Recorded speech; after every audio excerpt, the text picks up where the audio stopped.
Olá, turminha do quinto ano, como é que vocês estão? Eu espero que vocês estejam bem, tá? Estejam se cuidando, que é o principal.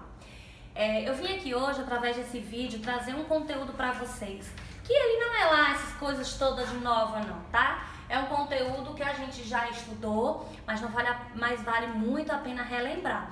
E essas dicas que eu vou dar agora vai possibilitar vocês a resolverem algumas atividades do livro de vocês.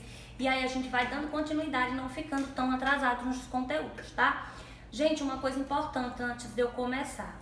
Quando vocês estiverem executando as atividades xerografadas, as atividades que estão indo nos livros, que vocês não conseguirem executar sozinho, perguntar a um adulto, a mãe, o pai, o responsável, e ele não conseguir também, anote no livrinho de vocês, ou mesmo que ele consiga, mas que você não compreendeu, não ficou claro na sua cabecinha, anote de lápis do ladinho aí do caderno de vocês, do livro de vocês, que isso vai ajudar vocês a tirarem essa dúvida quando a gente retornar, tá certo?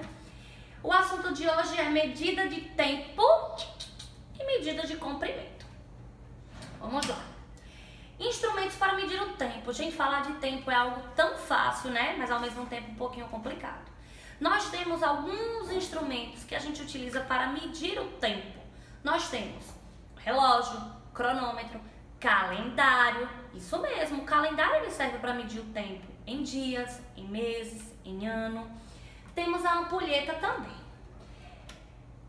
Agora eu vou lançar um desafiozinho básicozinho para vocês. Que tal a gente construir uma ampulheta? Ano passado, quando nós estudamos o projeto das invenções, vocês que eram alunos do quarto ano passado, construíram alguns relógios com a tia Rafa, lembram? Com a tia Sônia e outros alunos das outras, quem estudou sobre a ampulheta, pode construir.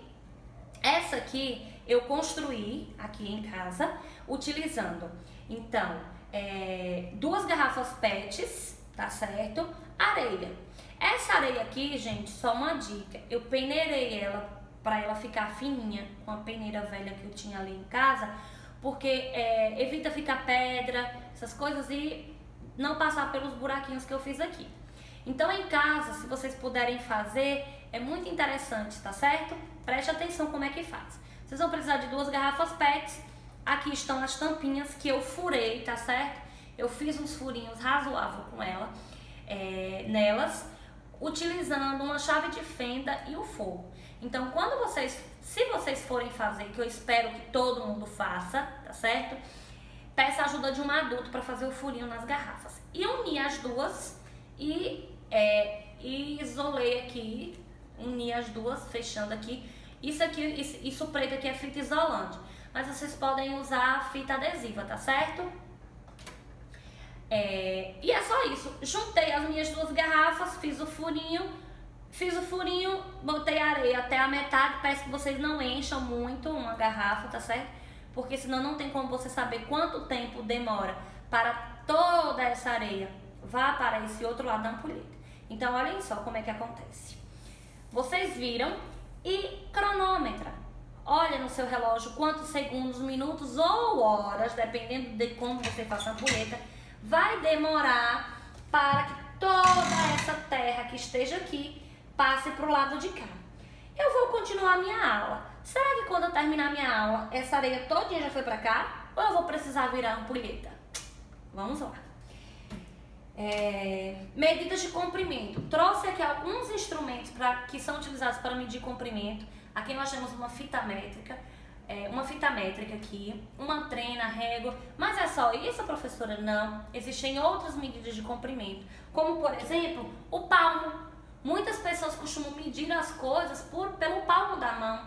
Nós temos o metro articulado, os pés. Tem pessoas que dizem, e eu já fiz isso, dá mais ou menos certo, não dá exato, que a passada de uma pessoa, de um pé para o outro, uma passada bem aberta assim, certo? Equivale a 1 metro, certo? Então, quando a gente se vê agoniado e não tem como uma fita métrica para medir, por exemplo, o espaço de um terreno ali, a gente não tem a trena, então a gente fazer as passadas, a gente vai ter um valor mais ou menos, tá certo? Esse valor não é exato. Temos a régua aqui também. Gente, relembrando algumas unidades de medida de comprimento. Comprimento a gente está falando de medidas de comprimento. Nós temos o milímetro, representado pelas letras MM, o centímetro, que é um dos mais comuns a gente utilizar na sala, que é a régua de vocês, geralmente ela vem 30 centímetros, é o que a gente mais utiliza na sala de aula. Temos também o metro.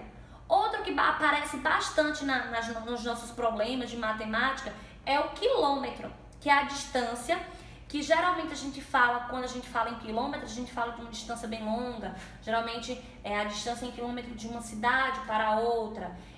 Por exemplo, hoje fui fazer um passeio de bicicleta e percorri 15 km. km é a sigla que representa a medida de comprimento, tá certo? Vamos relacionar. Tia Érica, 1 metro equivale ao quê? Gente, ó, 1 metro equivale a 100 centímetros, tá certo? E 1 centímetro equivale a 10 milímetros. Se vocês pegarem a régua de vocês e olharem de 1 centímetro para o outro, vocês vão ver vários tracinhos menores, certo? Cada tracinho daquele equivale a 1 milímetro, que o espaço entre 1 centímetro e o outro, ou seja, do centímetro 1 para o centímetro 2, ali tem 10 milímetros, que corresponde a 1 centímetro, tá certo? Eita, meu negócio empacou, gente. Que foi? Eu peneirei tão peneiradinho? Será que o furo foi pequeno? Tá caindo.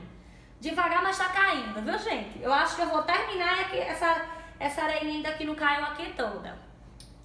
E o quilômetro, gente, equivale a 1000 metros. Então, ó, quando vocês têm quilômetro e quer transformar em metro, eu já expliquei isso lá na sala, viu, gente? Eu só tô relembrando. Vocês dividem por 1000. Quando o problema ele dá em metros e pede em quilômetro, você multiplica por 1000, tá certo? A mesma coisa vale aqui de metro para centímetro e de centímetro para milímetro. Daqui, de centímetro para milímetro, multiplica, de milímetro para centímetro, divide. No caso aqui vai dividir por 10, aqui vai dividir por 100 ou multiplicar por 100 se você quiser fazer inverso, e aqui por 1000. Agora chegou a hora dos desafios.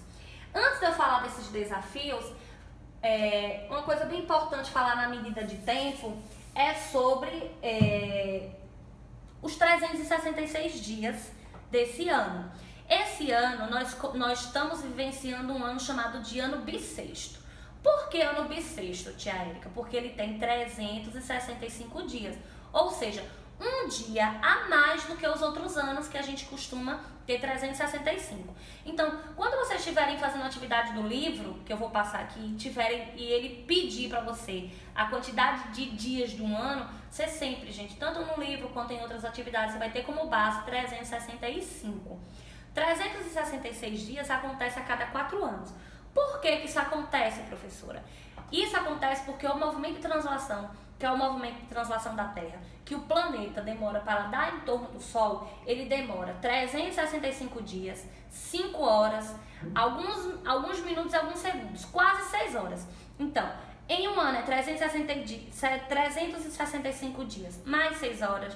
No ano 2, 365 dias, mais 6 horas. No ano 3, 365 dias, mais 6 horas. No ano 4 também, 365 dias e 6 horas. Que vai juntar com as 6 horas de cá, de cá, de cá, de cá. E o quarto ano aqui, ele vai ter, ao invés de 365, ele vai ter 366.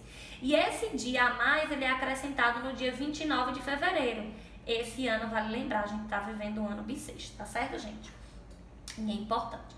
Então, assim, gente, o livro traz algumas atividades para vocês, gente, que eu garanto que vocês são capazes de fazer. Não só por essa minha explicação, não, que aqui eu expliquei o básico do básico, é pelo que vocês já sabem, pelo que nós já vivenciamos lá no 3º ano, lá no 4º ano, vocês já são alunos de 5º ano. Então, isso é o básico que vocês já conseguem fazer sozinhos, eu espero. Então, gente, vocês vão realizar a atividade do livro de vocês. Anotem aí, tá? Página 360... Minha gente, eu fiquei encabulada com os anos de tanto 300. Desculpa. 36, 37, 38, 39, 40 e 41. Ou melhor dizendo, de 36 a 41. São atividades onde o diálogo é fácil. É atividade bem simples mesmo, tá, gente? Mas se por um acaso você sentir dúvida, Anota aí no cantinho do livro, que quando a gente retornar eu vou tirar todas essas dúvidas de vocês, tá certo?